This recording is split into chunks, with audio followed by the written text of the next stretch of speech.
தேவன் மேல் ஜீவனுள்ள தேவன் மேலே தாகமாக இருக்கிறது. உன் தேவன் அங்கே இருக்கிறது. அவர்கள் நாள்தோறும் என்னிடம் சொல்கிறபடியால் இரவு பகலும் என் கண்ணீரே எனக்கு உணவாயிற்று. முன்னே நான் பண்டிகையை ஆசரிக்கிற ஜனங்களோட கூட நடந்து கூட்டத்தின் கழிப்பும் துதியுமான சத்தத்தோட தேவாலயத்திற்கு போய் வருகிறேன். இவைகளை நான் நினைக்கும் போது என் உள்ளம் எனக்குள்ளே உருகுகிறது. என் ஆத்மாவை நீ ஏன் கலங்குகிறாய்? ஏன் எனக்கு தீங்குகிறாய்? தேவனை நோக்கி காத்து அவர் சமூகத்து ரட்சிப்பின் நிமித்தம் நான் இன்னும் அவரை துதிப்பேன். என் தேவனை என் ஆத்மா எனக்குள் கலங்குகிறது. ஆகையால் யோர்தான் தேசத்திலும் எர்மோன் மலைகளிலும் சிறுமலைகளிலும் இருந்து உமது பதங்களின் இறைச்சலால் ஆழத்தை ஆழம் தூக்குகிறது. உமது அடைகளும் திரைகளும் எல்லாம் என்னை புரண்டு கொள்கிறது. ஆகிலும் கர்த்தர் பகல் காலத்திலே தமது கிருபை கட்டளையிடுகிறார். ராக்காலத்தில் அவரை பாடுபாட்டு என் வாய் இருக்கிறது. என் ஜீவனுடைய தேவனை நோக்கி நான் என் நண்பரை என் தேவனை நோக்கி ஏன் என்னை மறந்தி சத்துருவினால் ஒடுக்கப்பட்டு நான் ஏன் துக்கத்துடனே தெரிய வேண்டும் என்று சொல்கிறேன். உன் தேவன் எங்கே என்று என் சத்துருக்கள் நாள்தோறும் என்னோட நிந்திப்பதும் எலும்புகளை குடும்பத்துக்கு போடுகிறோம். ஆத்மாவை நீ ஏன் கலங்குகிறாய்? ஏன் எனக்கு தேய்கிறாய்? தேவனை நோக்கி காத்திரு. என் முகத்துக்கு இரட்சிப்பும்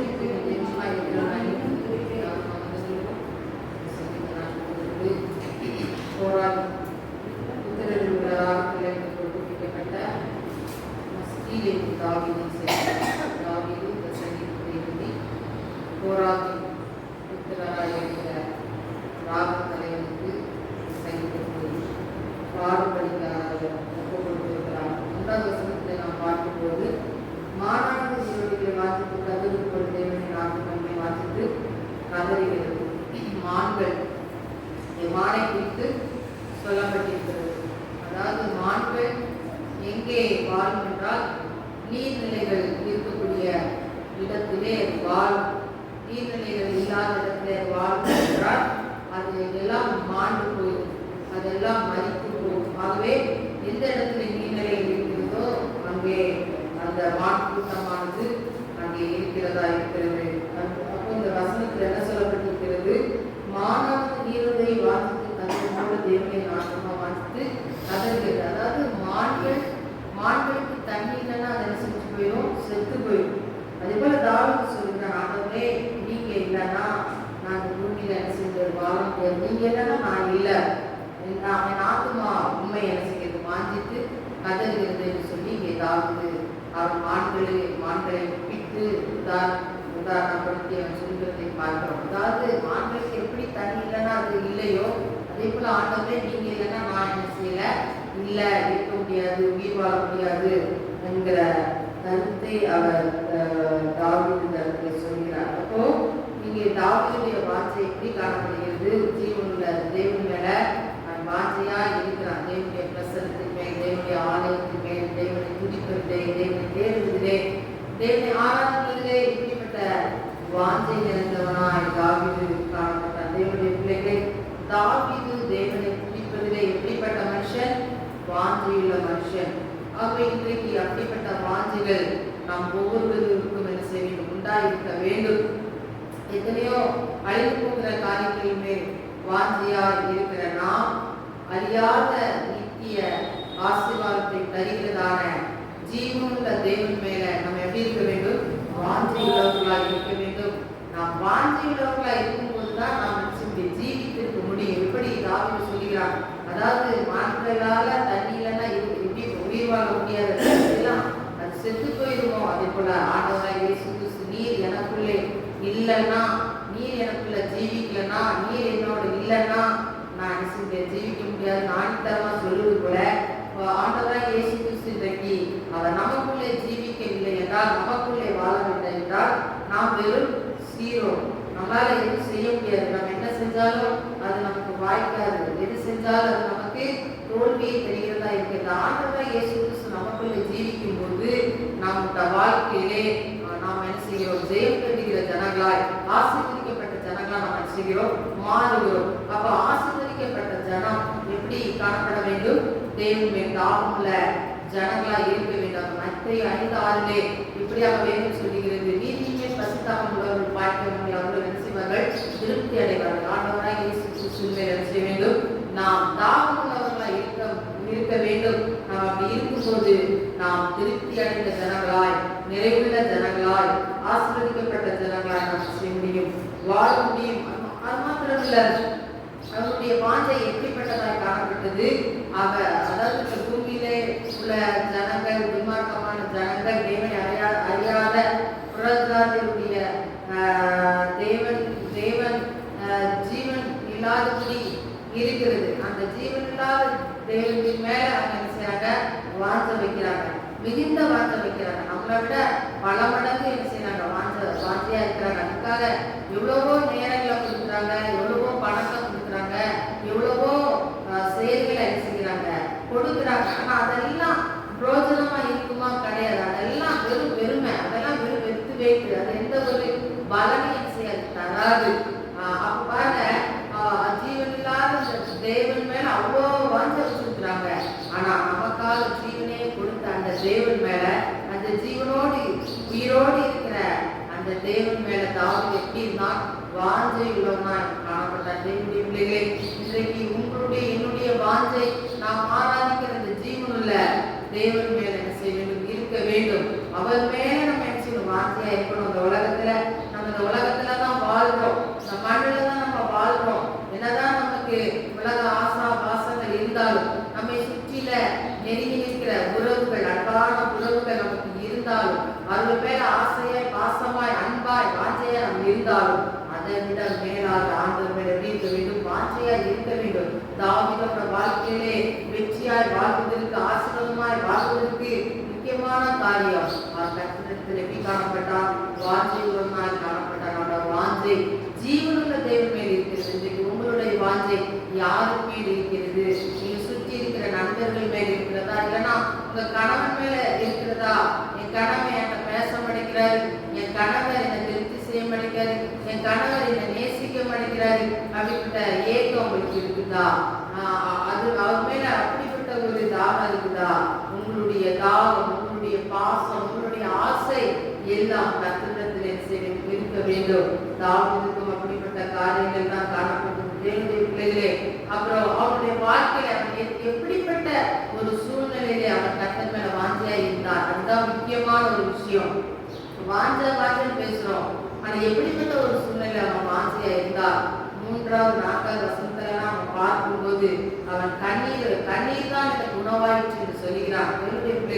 கண்ணீர் நிறைந்த ஒரு வாழ்க்கை, கசப்பான ஒரு வாழ்க்கை, சுனாமி போன்ற ஒரு போராட்டம் நிறைந்த ஒரு வாழ்க்கை, ஒரு போராட்டம் கசப்பு நிறைந்ததான அந்த வாழ்க்கையிலே, அந்த சூழ்நிலையின் மத்தியிலே அவனுடைய வாஞ்சையை வெளிப்படுத்துகிறார். கர்த்தரை பார்த்து சொல்கிறார், என் ஆத்மா ஜீவன் மேல தாகமா இருக்கிறது. தேவனுடைய பிள்ளைகளே, இன்றைக்கு நம்முடைய வாஞ்சை எப்படியா இருக்கிறது? இன்றைக்கு நம்ம நல்லா செழிப்பா வாழும்போது, ஆசீர்வாதமா இருக்கும்போது, சந்தோஷமா இருக்கும்போது தேவன் மேல என்ன செய்வோம், வாஞ்சையா இருப்போம். நம்ம வாழ்க்கையில வேதனைகள், கசப்புகளும், அங்கே உயரங்களும் சொல்லும் போது நாம் என்ன செய்ய முடியவில்லை, தாகத்தோடு கர்த்தரை தேட முடியவில்லை, தாகத்தோடு கர்த்தரை நெருங்க முடியவில்லை. ஆனா தாவீது அவன் வாஞ்சையோடு கர்த்தரிடத்திலே தேடின அந்த சூழ்நிலை எப்படிப்பட்ட சூழ்நிலை? கசப்பான ஒரு சூழ்நிலை. கசப்பான சூழ்நிலையில கர்த்தரை என்ன செய்கிறான், தேடுகிறான். அப்படிப்பட்ட சூழ்நிலையில நம்ம தேட முடியுமா? நம்ம வாழ்க்கையில நிறைவில்லாதபடி ஒரு பெருமையான ஒரு வாழ்க்கை, வேதனையான ஒரு வாழ்க்கையில நம்ம வாழும்போது நாம் கர்த்தரை தேட முடியுமா? வாஞ்ச அதுல நம்ம வாஞ்ச வைக்க முடியுமா? நம்ம வாழ்க்கையில ஒண்ணுமே இல்லை, ஆனா அதுல வாஞ்சையா இருக்க முடியுமா? ஆனா அதுலயும் வாஞ்சையா நம்ம இருக்க வேண்டும். வேதம் சொல்லிக்கிறது பிலிப்பியர் 4:4, கர்த்தருக்குள் நீங்கள் எப்பொழுதும் எப்படி இருங்கள், சந்தோஷமா இருங்கள் என்று மறுபடியும் வேண்டுகிறேன். அப்ப கர்த்தருக்குள்ள எப்படி இருக்கணும்? எப்பொழுதும் சந்தோஷமா இருக்கணும். எப்பொழுதும் என்றால் எல்லா நாளும், எல்லா நாட்களிலும் நம்ம சந்தோஷமா இருக்கணும். அப்படி இருக்க முடியுமா? இருக்க முடியாது. ஏன்? நம்ம வாழ்க்கையில என்ன வருது? கொஞ்சம் சந்தோஷம் வருது, அப்புறம் துக்கம் வருது, வேதனை வருது, கண்ணீர் வருது, வெறுமை வருது, பலவிதமான ஒரு சூழ்நிலைகள் வருகிறது. அப்புறம் எல்லா சூழ்நிலைகளிலும் நம்மளால என்ன செய்ய முடியவில்லை, சந்தோஷமா இருக்க முடியவில்லை. ஆனால் வேதம் சொல்கிறது, கர்த்தர் எப்பொழுதுமே உங்களுக்கு இருந்தாலும் இல்லாவிட்டாலும் எல்லா சூழ்நிலைக்காக கர்த்தரை ஸ்தோத்திரம் செய்யுங்கள், கர்த்தரிடத்திலே சந்தோஷமா இருங்கள். அதாவது எதுவுமே இல்லாட்டாலும் ஆண்டவரத்தில் நாம் சந்தோஷமா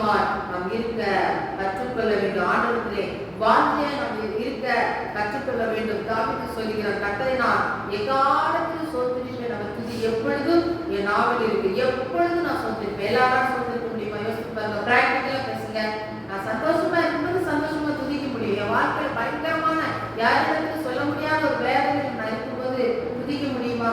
துதிக்க முடியுமா? தேவனுடைய பிள்ளைகளே, ஆனா துதிக்க வேண்டும் என்று வேதம் சொல்லுகிறது. யோபோட வாழ்க்கையில் எல்லாத்தையும் இழந்தால் அந்த சூழ்நிலையில கர்த்தரை துதித்தான் என்று பார்க்கிறோம். ஆகவே அவன் இழந்ததை இரட்டிப்பாய் பெற்றுக்கொண்ட நீங்கள் எப்படிப்பட்ட சூழ்நிலையில் இருக்கிறீர்கள், எப்படிப்பட்ட காரியங்களில் இருக்கிறீர்கள், நீங்க எப்படிப்பட்ட சூழ்நிலையா இருந்தாலும் அவர்களுடைய வாஞ்சையா இருங்கள், அவரை துதியுங்கள். ஆண்டவர் உங்களை நிறைவான ஆசீர்வாதத்தை தருகிற தேவனாய் இருக்கிறார். 5வது வசனத்தில் நாம் பார்க்கும்போது, என் ஆத்துமாவே நீ ஏன் கலங்குகிறாய், ஏன் எனக்கும் இயங்குகிறாய், தேவனை நோக்கி காத்துகிறார், அவர் சமூகத்து ரட்சிப்பித்த நான் இன்னும் அவரை துதிப்பேன் என்று தாவீது சொல்கிறார். அவனுடைய ஆத்மாவோட அவன் என்ன செய்கிறார்? பேசுகிறார். தாவீதுடைய ஆத்மா கலங்கி நிற்கிறது, வேதனையோடு இருக்கிறது, தேங்கிட்டு இருக்குது. அந்த சூழ்நிலை அவன் ஆத்மாவோடு பேசுறான். நீ ஏன்பா கவலைப்படுற, நீ கவலைப்படாம இரு, தைரியமா இரு அப்படின்னு சொல்லி ஆத்மாவோடு பேசி அவனை என்ன செய்கிறான்? தேற்றுகிறான். கர்த்தருக்குள் தேவன் வேதத்தில் வசனம் சொல்லப்பட்டிருக்கிற தாவீதை குறித்து, கர்த்தருக்குள் தாவீது என்ன செய்தான்? தன்னை திடப்படுத்திக் கொண்டான். அவன் தன்னைத்தானே கர்த்தருக்குள்ளாக திடப்படுத்துகிற பிள்ளையாய் இருந்தான். தேவனுடைய பிள்ளைகளுக்கு அநேக நேரங்களிலே நம்ம சோர்ந்து போகிறோம்.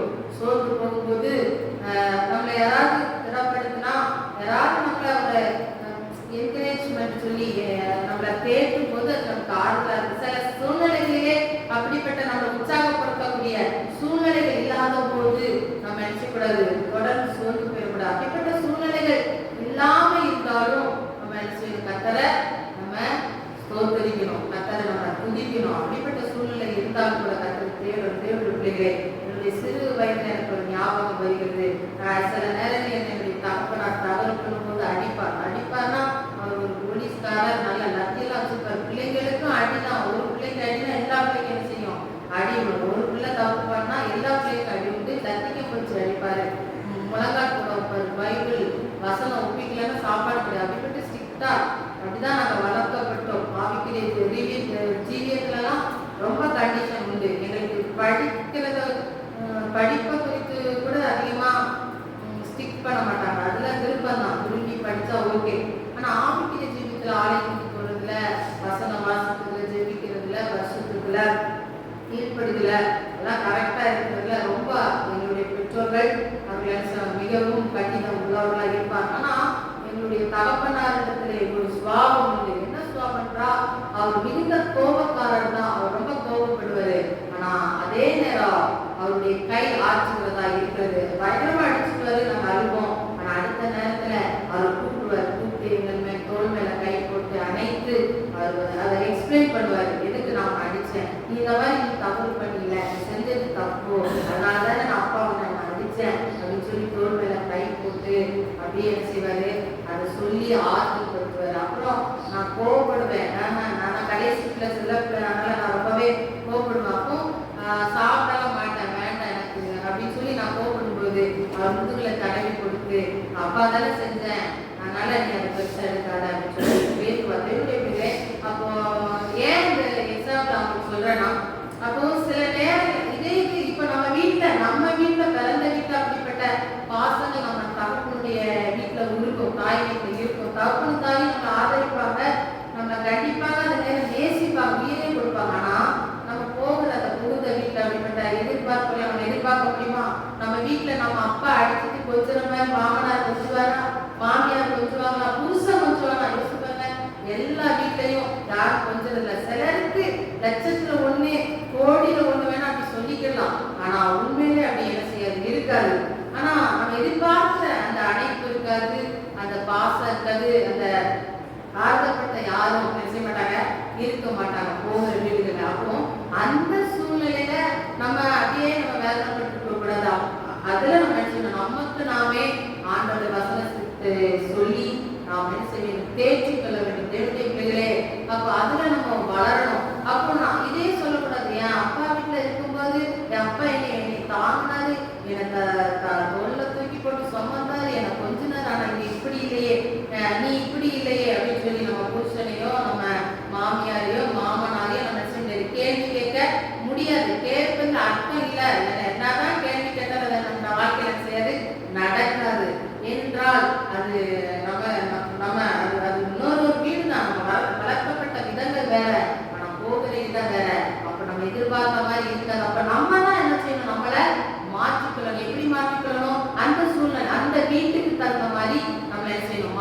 கொள்ள வேண்டும். அந்த வீட்டின் சூழ்நிலை என்ன, அவர்களுடைய சுவாபங்கள் என்ன, மாமியார் குணம் என்ன, மாமனார் குணம் என்ன, புருஷன் குணம் என்ன, அந்த சூழ்நிலைக்கு நம்ம என்ன செய்ய வேண்டும். நாம் மாறும்போது அதுல ஒரு ஆசீர்வாதம் இருக்குது. அப்ப அதுல குழப்பம் வராது, பிரச்சனை வராது. அப்போ நம்ம எதிர்பார்த்துட்டு என்ன செய்ய கூடாது. நாமே என்ன செய்ய வேண்டும், தேற்றி கொண்டு ஓட வேண்டும். தேவனுடைய பிள்ளைகளே, அப்ப இந்த வசனத்தில் இந்த அதிகாரத்துல நம்ம பார்க்கும்போது தாவீது கசப்பான ஒரு அனுபவத்துல, வேதனையான ஒரு சூழ்நிலையில அவன் கலங்கி அவன் நின்றுட்டு இருக்கான். தேவனுடைய பிரசன்னம் அவனுக்கு மறைக்கப்பட்ட ஒரு சூழ்நிலை. அவன் தேவனுடைய பிரசனத்தை உணர முடியவில்லை. ஆகவே மிகுந்த வேதனையோடு அந்த இடத்துல அவன் பேச, எப்படி சிறுவேலை ஆண்டுடைய பிதாவுடைய முகத்தை, பிரசனத்தை ஆண்டவராகிய இயேசு கிறிஸ்து அது மறைக்கப்பட்டு என் தேவனே என்னை கைவிட்டீர் என்று சொன்னது போல தாவீது இந்த இடத்திலேயும் தேவனுடைய பிரசனம் மறைக்கப்பட்டவனாய், தேவ பிரசனம் அற்றவனாய் இந்த இடத்திலே அவன் வேதனையோடு என்ன செய்கிறான், அவனுக்காகவே பேசுகிறான். ஏன் ஆத்மாவை என்ன செய்கிற கலங்குகிறாய், ஏன் துதிக்கிறாய், நீ தேவனுக்கு என்ன செய், காத்திரு, அந்த சமூகத்துக்கு ரட்சிப்பு நான் அவரை துதிப்பேன் சொல்லி சொல்றான். அப்போ பிரச்சனைக்கு சொல்யூஷன் என்ன, அந்த வசனத்துல கேள்வியும் பதில் அதுதான் இருக்குது. நம்மளுடைய பிரச்சனைக்கு தீர்வு என்ன, நம்முடைய பிரச்சனைக்கு தீர்வு நம்ம என்ன செய்யணும். நமக்கு பிரச்சனை இருந்தாலும் நம்ம என்ன செய்யணும், கலங்கக்கூடாது. நமக்கு பிரச்சனை இருந்தாலும் நம்ம தேர்க்கக்கூடாது.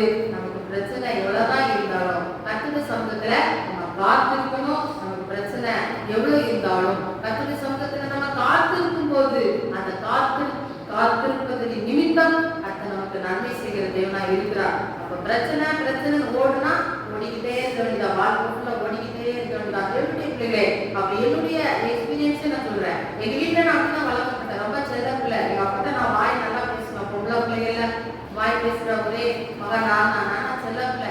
அப்பா பிடிக்கும், எனக்கு திட்டுவார், அடுத்த நேரம் கோபப்படுவார். நான் வாய் பேசுவேன், அடுத்த நேரம் கூழாயிடுவேன். அப்படிதான். ஆனா இதே சூழ்நிலை நான் போன வீட்டுல இல்ல. என் கணவன் வீட்டுல எல்லாருமே ஆம்பளை பிள்ளைங்க தான், பொம்பளை பிள்ளைங்க கிடையாது. நான் எதிர்பார்த்து போன காரியம், நான் பெண்ணா இருக்கிறபடினால சரி பொம்பளை பிள்ளைகளா நேசிப்பாக நினைச்சு போனேன். என்னுடைய ஒரே ஒரு கனவு ஆசைலாம் அப்படிதான் இருந்தது. பொம்பளை பிள்ளை அந்த வீட்டுல இல்ல, அதுவே நம்ம மகா மாதிரி வச்சுக்குவாங்க அப்படின்னு ரொம்ப ஆசைப்பட்டேன். ஆனா அங்களுடைய அந்த காரியம் எப்படி காணப்படுது, அவங்க எப்படி மிஷின் லைஃப் தான். எப்படியும் எங்க மாமா தம்பி இருப்பாங்க, எப்பொழுதும் புளியன் ஜபம் அப்படிதான் இருப்பாங்க. உட்காந்து பேசவோ, அந்த ஒரு ஜாலியா இருக்கவோ, அந்த மாதிரிலாம் இருக்க மாட்டாங்க. புளியம் பிசி. அப்ப நம்ம எதிர்பார்க்கிற காரியத்தை நினைச்சு பெற முடியாது. அப்ப நான் இப்ப இந்த இடத்துல நான் எதிர்பார்த்துட்டு இருந்தேன்னா அந்த இடத்துல என்ன ஒரு பிரச்சனை வரும். அப்போ நான் அந்த சூழ்நிலைக்கு என்ன செய்யணும், மாறி ஆக வேண்டும். அப்போ காலப்போக்கிலே அடையில செஞ்சேன், என்னை நானே மாற்றிக்கொண்டேன். அப்போ மாறினேன் தேவனுடைய பிள்ளைகளே. அப்போ அவங்களோடு ஒத்து போக ஆரம்பிச்சேன். அப்புறம் இப்பொழுது ஒரு நேசிக்கப்பட ஒரு பெண்ணாக இருக்கிற இன்றைக்கு மாமனார் ரொம்ப அதிகமா தேடுறாரு. ஒரு நாள் வரலன்னா போன் பண்றாரு, கிறிஸ்டியங்க சொல்லி தேடுகிற அளவுக்கு ஒரு பாசம் வைத்திருக்கிறார். அப்போ நான் ஏன் சொல்றேன், அப்ப ஈஸியா நினைச்சிட முடியாது, பாசத்தை தர முடியாது.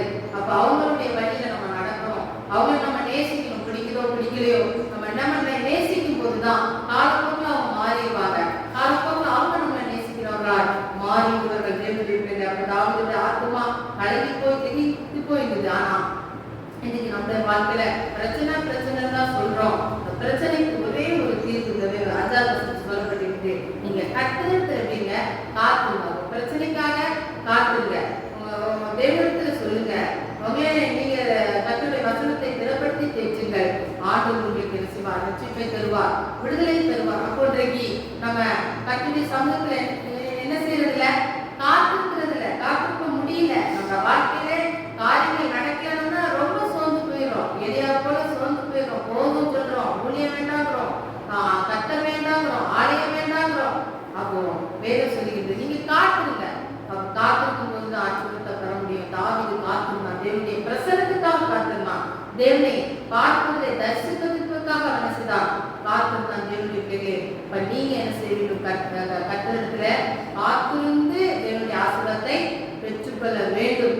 அது மாத்திரம் இல்ல, அந்த 5வது வசனத்தில் சொல்லப்பட்டிருக்கு. அதே இது 11வது வசனத்துல அதே வசனம் சொல்லப்பட்டிருக்கிறது. அப்போ சத்துக்கள்லாம் என்ன செய்யறாங்க, 10வது வசனத்துல தேவன் என்று சத்துக்கள் ஆகவும் சொல்லி நிந்திக்கிறாங்க. இன்றைக்கு நிந்திக்கக்கூடிய கூட்டங்கள் மிகவும் ஏராளமாய் பெருகி இருக்கிறது. நிந்திக்கக்கூடிய கூட்டங்கள்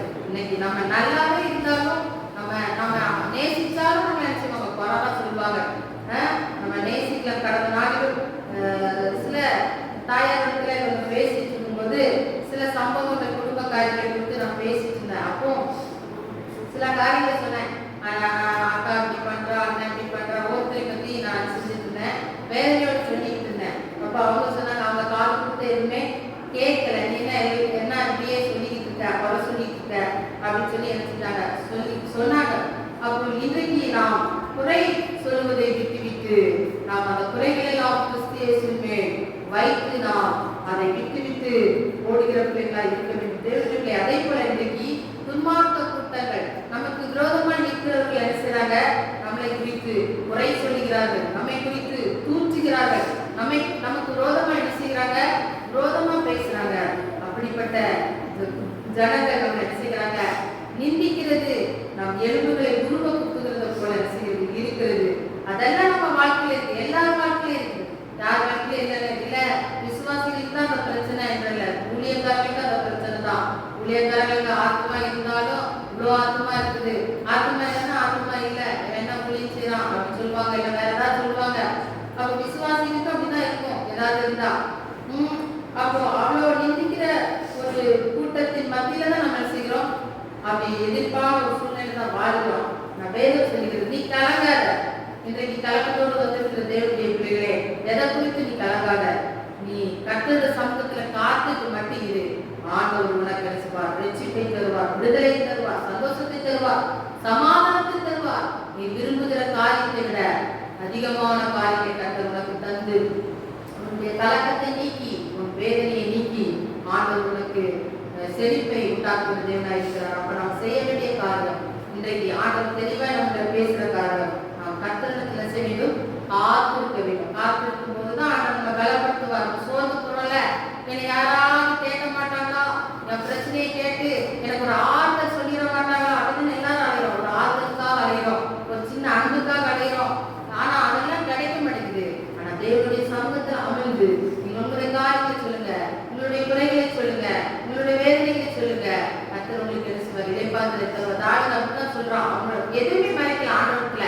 அடுத்து சொல்றான், நான் இப்படிப்பட்ட சூழ்நிலை இருக்கு, இப்படிலாம் எனக்கு பிரச்சனை தாங்க வேண்டும், உன்னையுமே மறைக்காம அவன் கர்த்தருக்கு சொல்லுகிறார். இன்றைக்கு நம்ம உன்னையுமே மறைக்காம யார்கிட்ட சொல்லுவோம்? நம்ம நேசிக்கிற கொடுத்து சொல்லுவோம், நான் ரொம்ப அன்பா இருக்கிற சொல்லுவோம். ஆனா தாவீது கர்த்தரிடத்துல தான் எல்லாத்தையும் சொன்னான். நீங்க கர்த்தரிடத்துல உங்க குறைகள் எல்லாம் சொல்லுங்க, வேதனை எல்லாம் சொல்லுங்க. ஆண்டவர் உங்களுக்கு உதவி செய்கிற தேவனா இருக்கிறார். ஆகவே ஆத்மாவே நீ சோர்ந்து போகாதே. இந்த கால வேளையிலே சோர்வோடு கலக்கத்தோடு வந்திருக்கிற தேவனுடைய பிள்ளைகளே, நீ எதிர்பார்த்த வாழ்க்கையிலே நீ சோர்வை மாத்திரம் பார்த்திருக்கலாம். அது நிமித்தம் ஒரு இறுதியை கலைக்கும் இருக்கலாம், எதிர்கால அச்ச ஒரு சூழ்நிலையில இருக்கலாம்.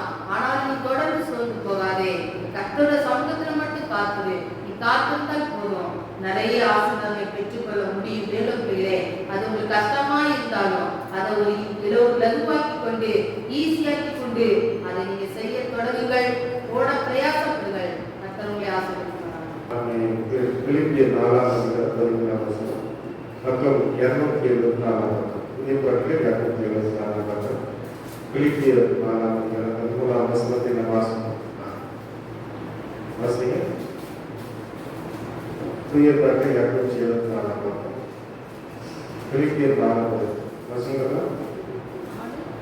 பதிமூணு.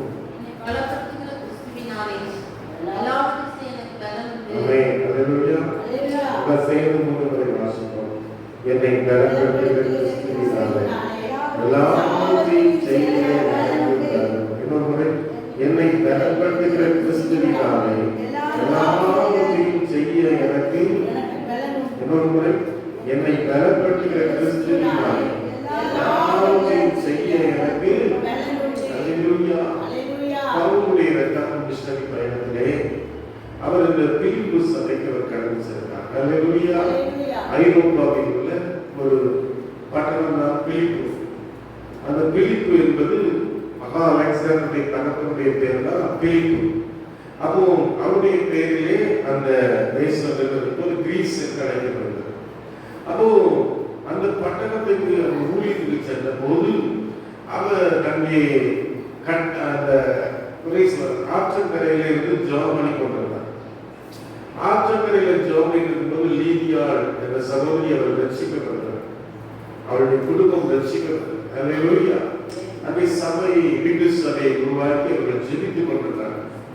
அப்போது பிசாசினால் பிடிக்கப்பட்ட ஒரு சகோதரி அங்கே அவர் குறி சொல்லுகிற ஒரு ஆவியுடைய ஒரு சகோதரியாய் காணப்பட்டார்.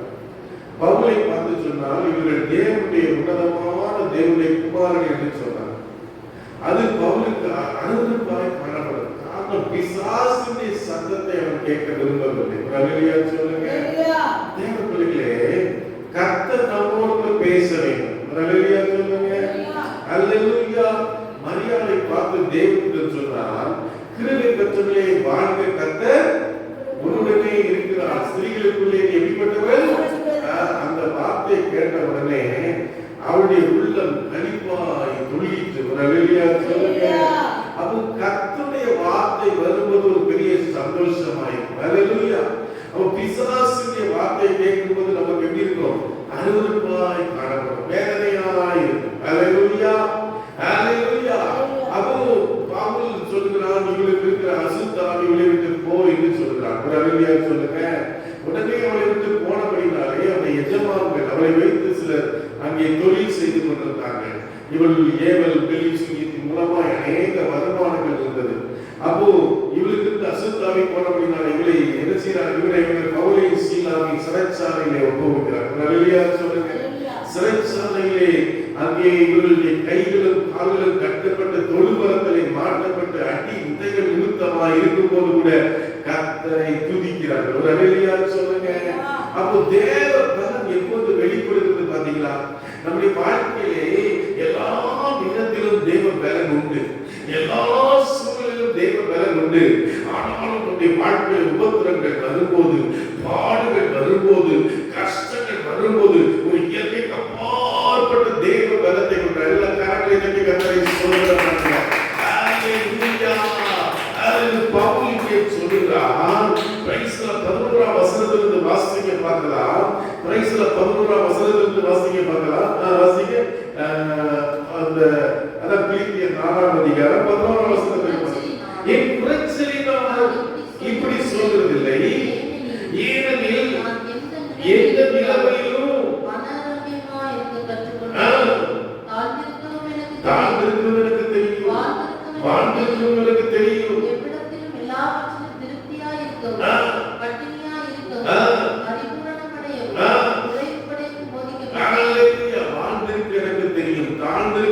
தெரியும், எவ்விடத்திலும் எல்லாவற்றிலும் திருப்தியாய் இருக்கவும், பட்டினியாய் இருக்கவும், பரிபூர்ணம் அடையவும் குறிப்படவும் நான் போதிக்கப்பட்டேன். ஒரு அல்லேலூயா சொல்லுங்க. கிறிஸ்துவ வாழ்க்கை என்பது எப்போதும் ஒரு சந்தோஷமான வாழ்க்கை இல்லை, இல்லாமல் எப்போதும் ஒரு பாடல் நிறைந்த வாழ்க்கை இல்லை, எப்போதும் ஒரு கஷ்டங்கள் நிறைந்த வாழ்க்கை இல்லை. அதுல சந்தோஷம் உண்டு, அதுல பாடுகள் உண்டு, அதுல வேதனை உண்டு, அதுல தெய்வத்தின் பிரசன்னம் உண்டு, எல்லாம் கலந்த ஒரு கலவையாக இருக்கிறது. அல்லேலூயா சொல்லுங்க. அதனால்தான் பவுல் சொல்கிறார், என்னை பலப்படுத்துகிற ஒரு கிறிஸ்து இருக்கிறார். என்னுடைய வாழ்க்கையிலே பாடுகள் இருக்கிறது, கஷ்டங்கள் இருக்கிறது, ஊழியங்கள் இருக்கிறது, எனக்கு பலவிதமான சவால்கள் இருக்கிறது. ஆனாலும் கர்த்தர் என்னை பலப்படுத்திக் கொண்டே இருக்கிறார். அல்லேலூயா சொல்லுங்க. அல்லேலூயா. நீங்கள் லூக்கா 22ஆம் அதிகாரம் 43ஆம் வசனத்தை வாசிக்க பார்க்கலாம். லூக்கா 22ஆம் அதிகாரம் 43ஆம் வசனத்தை வாசிக்க. Praise the Lord. ஸ்தோத்திரம், ஸ்தோத்திரம். வாசிங்க. ஒரு தூதன் தோன்றி அவரை பலப்படுத்தினார். ஒரு அல்லேலூயா சொல்லுங்க.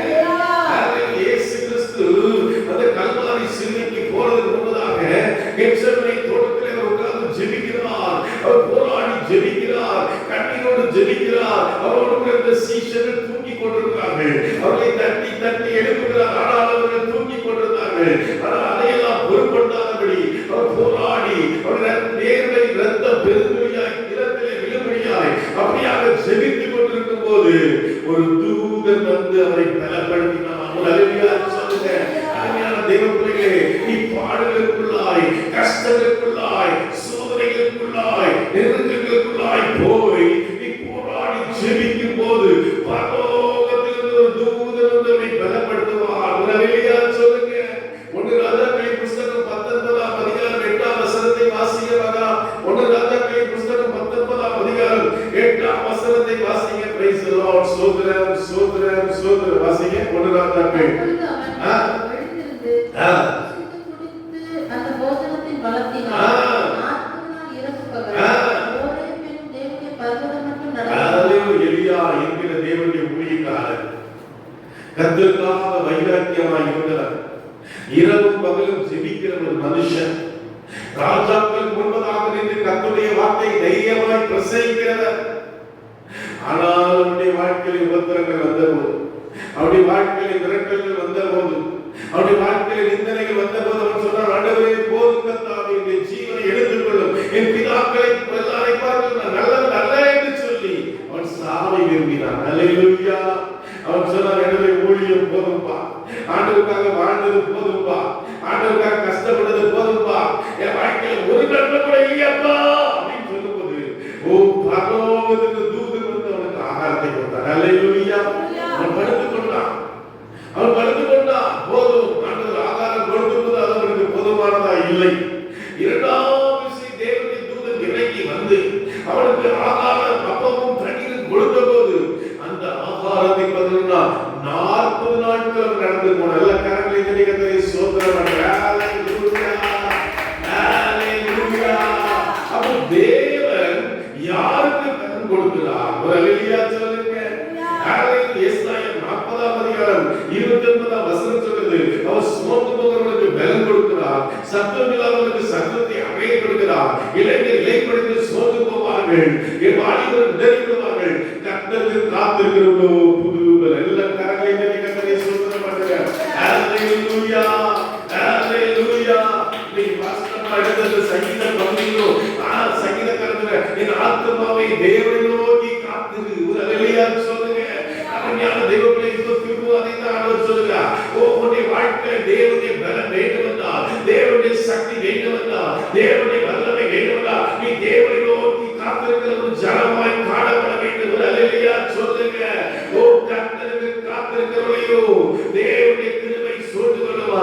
கர்த்தருக்கு காத்திருக்கிற புது பலன் அடைந்து அவர்கள் செட்டை அடைந்து பரப்பார்கள். ஒரு அல்லேலூயா சொல்லுங்க. நாட்களிலே நாங்கள் சுரண்டையிலே இங்கே தாப்பனுடைய சபைக்கு போயிருந்தோம். சொன்னார், அந்த ஆன்லைன் பெயரில் பாடல் ஆராதனை நடத்த வேண்டும், நீ வர வேண்டும் என்று சொல்லியிருக்கார். நானும் மனைவியாக போயிருந்தோம். அங்கே நம்முடைய பாஸ்டர் சாமுவேல் அவர்களை சந்திக்கும்படியாக முன்னாலே நம்முடைய மத்தியிலே வருகிற பாஸ்டர் சாமுவேல் அங்கே வந்திருந்தார். அல்லேலூயா. அநேக நாட்களுக்கு பின்புதாக அவரை பண்ணி அவர் அடிக்கடி அங்கே சுரண்டையிலே போய் இரவு ஜபங்களிலே அவருடைய வார்த்தைக்கு ஒரு நல்ல நகைச்சுவையாக நல்ல பேசுகிற ஒரு மனுஷன், மிகவும் அன்பான ஒரு தேவ மனுஷன். அப்போ வந்து பேசிட்டு இருக்கும்போது சொன்னாங்க, கிட்டத்தட்ட 4 வருஷம் ஆயிடுச்சு அவர் பார்த்தோம். அப்போ அவர் சொல்லும்போது சொன்னாங்க, பயங்கரமான பாடுகள், பயங்கரமான கஷ்டங்கள். என் மகன் இருந்தான், திடீரென்று வெள்ளை புள்ளிகள் வந்து சரீரத்திலே வந்தது. அப்படி எல்லாம் அவனுக்கு இப்பதான் 18 வயசு ஆனது. அவனுடைய சரீரம் முழுவதும் வெள்ளையால் மாறிவிட்டது. வெளியிலே தலை காட்ட முடியவில்லை. வாழ்வா சாவா பயங்கர அவமானம். என் மனைவி ஒரு பக்கம் பலவீனத்தோடு இருக்கிறார்கள், என் பிள்ளைகள் ஒரு பக்கம் போராட்டம், என் சரீரத்திலே ஒரு பக்கம் வியாதி. இதன் மத்தியிலே தேவனை அதிசயமாய் நடத்துகிறார். அல்லேலூயா சொல்லுங்க. அல்லேலூயா. அதுக்கு காலையில ஒரு பிரசனம், ராத்திரி ஒரு பிரசனம், அடுத்த நாள் காலையில பிரசனம், அதுக்கு 3 நாள் அங்க பொள்ளாச்சியில ஊழியத்தில் கொண்டிருக்கிறார். இத்தனை போராட்டங்கள் மத்தியிலே, இத்தனை பிரச்சனைகள் மத்தியிலே கர்த்தருக்காக ஓடிக்கொண்டே இருக்கிறார். அல்லேலூயா. சொன்ன சாட்சி, பாஸ்டர் 4 வருஷமா ரொம்ப கஷ்டப்பட்டோம், இப்ப அந்த புள்ளி எல்லாம் படிப்படியாக மாறிக்கொண்டே இருக்கிறது. அல்லேலூயா சொல்லுங்க. அல்லேலூயா, அல்லேலூயா. இப்போ கர்த்தர் அதெல்லாம் மாற்றிக் கொண்டே இருக்கிறார். பொதுவாக நீங்க நிறைய பேர் இப்படி பார்த்துருப்பீங்க, இந்த வெள்ளை வெள்ளையா இருக்கிற சிலர் பார்க்கும்போது அது பயங்கரமா இருக்கும், இப்படி இருக்காங்களே இருக்கும். ஆனா ஒரு வாலிப தம்பி, 12 படிக்கிற தம்பி, அவன் சர்வத்துல எப்படி இருக்கும் யோசித்து பாருங்க. ஒரு தேவனுடைய ஊழியத்தை செய்கிற மகன், தேவனால் பயன்படுத்துகிற ஒரு மகனுக்கு அப்படிப்பட்ட ஒரு போராட்டம். ஆனால் கர்த்தருக்காக ஊழியம் செய்ய பலத்தை கர்த்தருக்கு கொடுக்கிறார். அல்லேலூயா சொல்லுங்க. அல்லேலூயா. அவர் சோர்ந்து போகிறவனுக்கு ஒரு பலம் கொடுக்கிறார். யாரெல்லாம் அந்த காலையில் நீங்கள் சோர்வு இருக்கிறீங்களோ, பலவீனத்தோட ஐயோ நான் ஜெபம் பண்ணிட்டோம் அப்படின்னு நடந்துச்சு, ஐயோ தேவனை தேடி தேடி எனக்கு என்ன நடந்துச்சு, ஐயோ வாழ்க்கையில நிந்தைதானே, அவமானம் தானே, ஓ என் வாழ்க்கையில ஒண்ணுமே நடக்கலைன்னு சொல்லுறவங்க ஆண்டு சொல்லுறா, நான் உனக்கு பலன் கொடுப்பேன். அல்லேலூயா. ஏசாயா 40:30-31 சொல்கிறது, கர்த்தரை நம்புகிறவர்கள் புதுப்பிக்கப்பட்ட பலத்தை அடைவார்கள். அல்லேலூயா. கர்த்தரை நம்புகிறவர் அனுபவம் தேவை. அல்லேலூயா. நம்புறோம், ஆண்டவரை விசுவாசிக்கணும். இயேசு கிறிஸ்து வந்துட்டு இருக்கிறார். லூக்கா 5 அங்கே ஜெபாலை தலைவி சொல்கிறார், என் மகள் மரண அவஸ்தையா இருக்கிறார், நீ வந்து குணமாக்க வேண்டும் என்று சொல்கிறார்.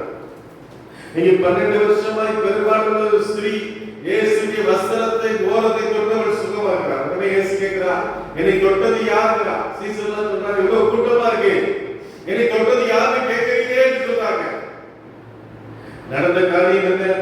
அங்கே யாருடைய குடும்பத்தார் வந்து சொல்றாரு, எப்பா நீ போதகரெல்லாம் வருத்தப்படுத்த வேண்டாம், பிள்ளை செத்துருச்சு, வா எல்லாம் மத்த அந்த அடக்காரதனைக்குள்ள காரியங்கள்லாம் ரெடி பண்ணுவா. ஆண்டவர் ஒரு வார்த்தை சொல்றார், பயப்படாதே, விசுவாசம். ஒரு அல்லேலூயா சொல்லுங்க.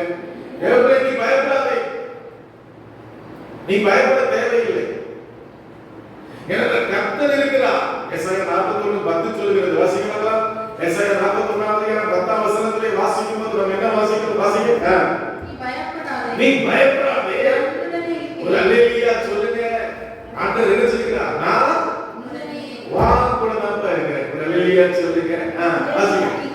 திகையாதே, நான் தேவன், நான் முதலாவது என்ன செய்ய சொல்லுங்க, பலப்படுத்து. ஒரு அல்லேலூயா சொல்லுங்க.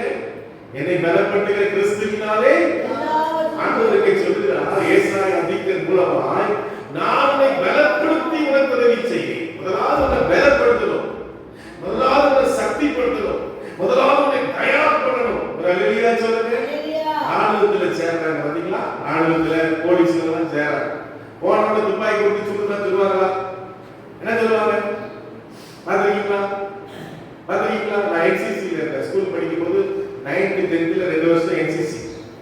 என்சிசினா தேசிய மாணவர் படை. அதுல வந்து நம்ம இருந்துட்டா போலீஸ்ல ஈஸியா போயிடலாம். ராணுவத்துல வந்து சேர்த்துவோம். அப்போ என்ன பண்ணுவாங்க? காலையில எழுந்த உடனே என்ன பண்ணுவாங்க? இந்த கிரவுண்ட்ல 5 ரவுண்ட் ஓடணும். என்ன செய்வாங்க? டவுசரை போட்டுட்டு அதுக்கு அந்த காக்கி டவுசர் காக்கி சட்டை அதை போட்டுட்டு கிரவுண்ட் என்ன செய்யணும்? ஒரு 5 ரவுண்ட் 10 ரவுண்ட் சுத்திட்டு வரணும். அப்புறம் லெஃப்ட் ரைட் அப்படின்னு சொல்லி இது பண்ணுவாங்க. அப்புறம் பயிற்சிகள் கொடுப்பாங்க. அப்புறம் கடைசியில பாத்தீங்கன்னா கொஞ்சம் உப்புமாவும் வடையும் கொடுப்பாங்க. சொல்லுங்க. ஹல்லேலூயா, ஹல்லேலூயா. ரொம்ப சந்தோஷமா 4 மணிக்கெல்லாம் எங்களுக்கு கேம்ப் இருந்துச்சு. அங்கே ஒரு வாரம் கேம்ப் எல்லாம் நடந்துச்சு. நல்லா அது ஒரு நல்ல ஒரு காலம். என்ன சொல்றேன், உடனே போனவனே ராணுவத்திலேயோ மிலிட்டரியிலேயோ போனவனே நினைச்சு துபாய் கொடுக்க மாட்டாங்க. அதுக்கு முன்பாக பயிற்சி கொடுப்பார்கள். அதற்கு முன்னதாக சில காரியங்கள் பயிற்றுவிப்பார்கள்.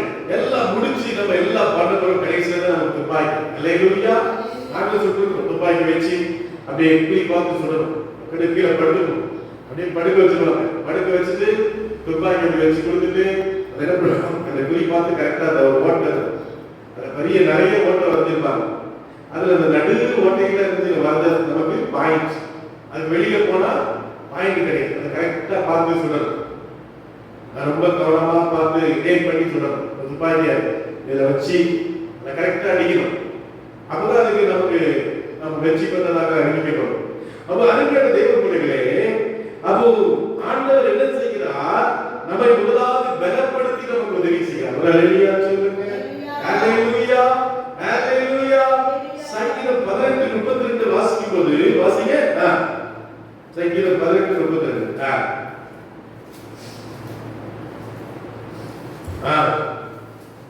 என்னை பலத்தால் இதயத்தி என் வழியை செவைப்படுத்துகிறவர் தேவனே. ஆமென். என்னை பலத்தால் இதயத்தி என்னை எப்போதும் பலமா வச்சிருக்கிறார். நான் யாருமா? நான் யாரு? நான் யாரு? சொல்லுங்க. நான் யாரு? பலகீன. ஆண்டவர் நம்மை பார்த்து என்ன சொல்கிறாரு?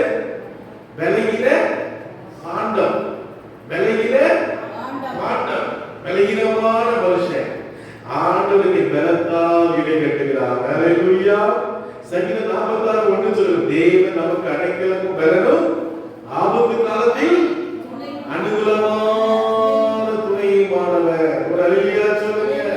எப்போ எனக்கு துணையுமானவர்?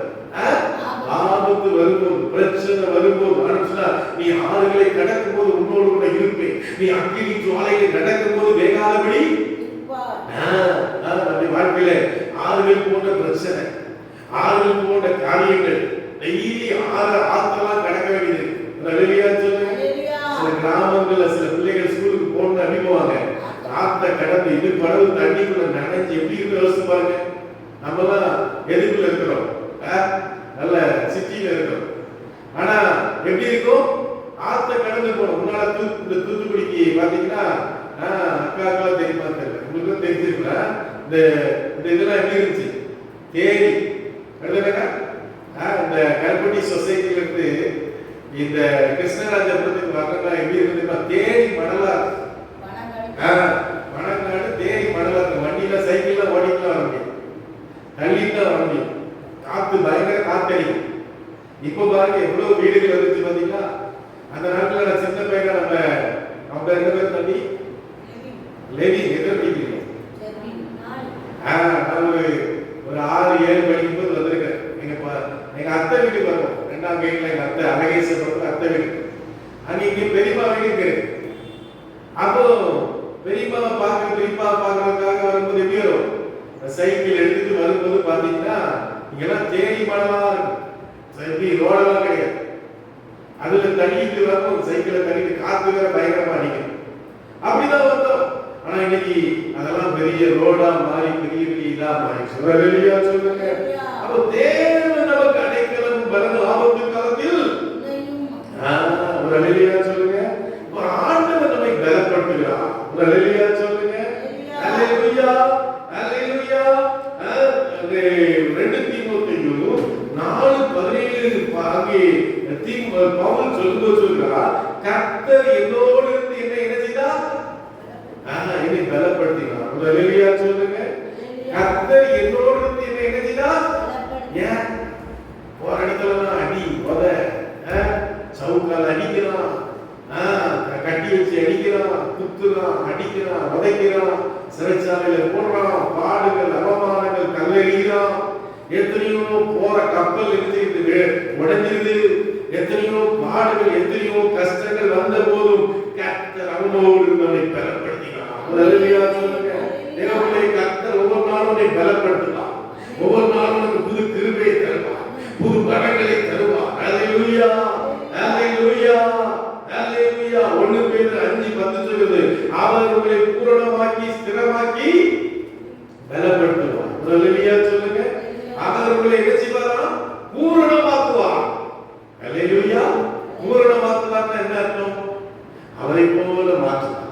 அல்லேலூயா. ஏசப்பா போல நம்மை மாற்றுவார். அல்லேலூயா. எத்தனை பேருக்கு ஏசப்பா போல மாறணும். அல்லேலூயா. இயேசுவை போல நம்ம மாறணும். அல்லேலூயா சொல்லுங்க. அல்லேலூயா. 1 தெசலோனிக்கர் 3:3 என்ன சொல்லுது, 2 தெசலோனிக்கர் 3:3 கர்த்தர் விசுவாசம் உள்ளவர், அவர் உங்களை ஸ்திரப்படுத்துவார். ஒரு அல்லேலூயா சொல்லுங்க. ஒரு அல்லேலூயா சொல்லுங்க. இது எப்படி இருக்குது, இந்த பிரசங்கம் பண்ற அந்த வீடு எப்படி இருக்குது சொல்லுங்க, பலமா இருக்குது. இதுல கொஞ்சம் கீழே ஏதாவது கொஞ்சம் ஓட்ட உடசல் தான் எப்படி இருக்கும், ஆடிக்கும். ஒரு அல்லேலூயா சொல்லுங்க. அப்ப நல்ல அடித்தளம் எப்படி இருக்கணும், ஸ்ட்ராங்கா இருக்கணும். ஒரு அல்லேலூயா சொல்லுங்க. அதான் ஆண்டவர் சொல்லுகிறார், மணல் மேல கட்டின வீடு, மணல் மேல கட்டின வீடு புயல் அடிச்சா காத்தடிச்சா என்ன ஆயிடும், அது கீழே விழுந்துரும். ஆனா கற்பாறையில கட்டின வீடு எப்படி இருக்குமா, நல்ல பலமுள்ளதா இருக்கும். ஒரு அல்லேலூயா சொல்லுங்க. கற்பாறை கிறிஸ்து மேல நீங்கள் கட்டும்போது அந்த வீடு எதிரென்று விளைத்திருக்கும். ஒரு அல்லேலூயா சொல்லுங்க. ஆண்டவர் கிருபை, தேவனுடைய கிருபை நமக்கு பலன். ஒரு அல்லேலூயா சொல்லுங்க. 2 கொரிந்தியர் 12:9 பவுல் சொல்கிறார், ஆண்டவரே இந்த முள் என்னை விட்டு எடுக்க வேண்டும், இந்த பாடு எனக்கு வேண்டாம்ப்பா, இந்த கஷ்டம் எனக்கு வேண்டாம்ப்பா, எனக்கு வருகிற உபத்திரம் எனக்கு வேண்டாம்ப்பா, கொஞ்சம் எனக்கு கொஞ்சம் சுகத்தை தாங்கப்பா, கொஞ்சம் அமைதியை தாங்கப்பா என்று சொன்னபோது ஆண்டவர் சொன்னார், என் கிருபை உனக்கு போதும், உன் பலவீனத்திலே என் பலன் பூரணமாய் விளங்கும். அல்லேலூயா சொல்லுங்க. பாடுகள் வரும்போது, கஷ்டங்கள் வரும்போது கதறுகிற தெய்வ பிள்ளையே, ஐயோ இந்த பாட தாங்க முடியல, ஐயோ இந்த கஷ்டத்தை தாங்க முடியல, ஐயோ இந்த நஷ்டத்தை தாங்க முடியல, ஐயோ இந்த வேதனையை தாங்க முடியலன்னு சொல்லுகிற தெய்வ பிள்ளையே, ஆண்டவர் சொல்லுகிறார், உன்னுடைய கஷ்டத்தின் மத்தியிலே, உன்னுடைய பாடுகள் மத்தியிலே என்னுடைய கிருபை உனக்கு போதும். அல்லேலூயா சொல்லுங்க. கிருபை என்றால் என்ன, தகுதி இல்லாத எனக்கு தேவன் காட்டுகிற அன்புக்கு பேர் தான் கிருபை. அல்லேலூயா சொல்லுங்க. அல்லேலூயா. அதான் பவுல் சொல்றார் 2 கொரிந்தியர் 12:10 நான் பலவீனனாய் இருக்கும்போது எப்படி இருக்கிறேன், நம்ம வாசிங்க 2 கொரிந்தியர் 12:10 வாசிங்க. நான் பலவீனனாய் இருக்கும்போது பலமுள்ளவனாய் ஒரு அல்லேலூயா சொல்லுங்க. நான் பலவீனனா இருக்கும்போது எப்படி இருக்கேன்? ஒரு அல்லேலூயா சொல்லுங்க. எப்பெல்லாம் எனக்கு பாடுகள் வருகிறதோ, எப்பெல்லாம் எனக்கு போராட்டம் வருகிறதோ, அப்ப எனக்கு தெரியும் ஆண்டவர் நீ பலப்பட்டு வந்துருவான். அல்லேலூயா. ஆண்டவர் நீ காப்பாற்ற வந்துருவான். சாத்ராக் மேஷாக் ஆபேத்நேகோ எங்க போட்டாங்க? அக்னியில போட்டாங்க. அல்லேலூயா. இந்த தேவனை காப்பாத்துனால நீங்க இருக்கிற பொச்சலை நான் நினைச்ச மாட்டோம், வணங்க மாட்டோம். ஒரு அல்லேலூயா சொல்லுங்க. அல்லேலூயா. இப்ப சட்டம் போடுறா பாத்தீங்களா? கிறிஸ்தவ மதத்துக்கு மாறினா என்ன கிடையாது, வேலை கிடையாது. அவங்க வேலையை பறிச்சு அவங்களுக்கு அப்படி செய்யணும் இப்படி செய்யணும் பல சட்டங்களை போட்டிருக்காங்க. அன்னைக்கு இதே போல சட்டம் போட்டான். எங்களை காப்பாத்தாலும் நீ நிறுத்தின பொச்சலை நாங்க நினைச்ச மாட்டோம், மறுநாளத்துக்கு அக்னியில போறாங்க. அங்க ஆண்டவர் அவர்களை காப்பாற்றினார். ஒரு அல்லேலூயா சொல்லுங்க. அல்லேலூயா. அல்லேலூயா. தேவனுடைய கிருபை நமக்கு பலன் கொடுக்கிறது. கிறிஸ்துவோடு கூட இணைந்த வாழ்க்கை நமக்கு பலன் கொடுக்கிறது. ஒரு அல்லேலூயா சொல்லுங்க. அல்லேலூயா. யோவான் 15:5 சொன்னார், நீங்கள் என்னிலும் நான் உங்களிலும் நிலைத்திருந்தால் என்ன செய்யும்? நீங்கள் என்ன செய்வீங்க? மிகுந்த கனியை கொடுப்பீர்கள். ஒரு அல்லேலூயா சொல்லுங்க. கிறிஸ்துவோடு கூட நிலைத்திருத்தல். கிறிஸ்துவோடு கூட நிலைத்திருத்தல் எப்படி? ஆராதனைக்கு வருது, வேதத்தை வாசிக்கிறது, ஜெபிக்கிறது, மற்றவர்களுக்கு சுவிசேஷத்தை அறிவிக்கிறது. இதுக்கு பேர் தான் என்ன அர்த்தம்? இதுக்கு பேர் என்ன அர்த்தம் சொல்லுங்க? நிலைத்திருக்கிற ஒரு அனுபவம். ஒரு அல்லேலூயா சொல்லுங்க. நீங்க நிலைத்திருந்தால் கனி கொடுப்பீர்கள். ஒரு அல்லேலூயா சொல்லுங்க. அல்லேலூயா. அல்லேலூயா. கலாத்தியர் 2:20 பவுல் சொல்றார், நான் அல்ல கிறிஸ்துவே என்னில் வாழ்கிறார். ஒரு அல்லேலூயா சொல்லுங்க.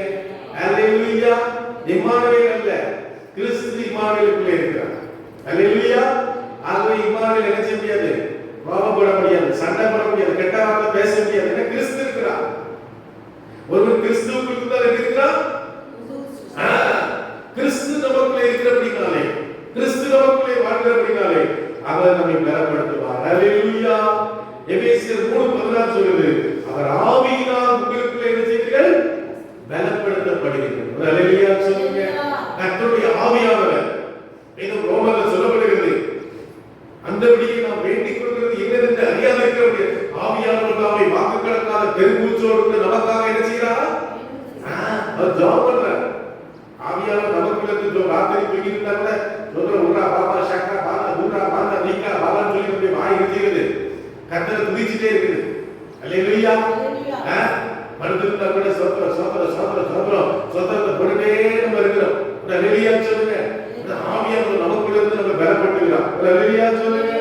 தேவன் நமக்கு என்ன தருகிறார்? வெற்றியை தருகிறார். அல்லேலூயா சொல்லுங்க.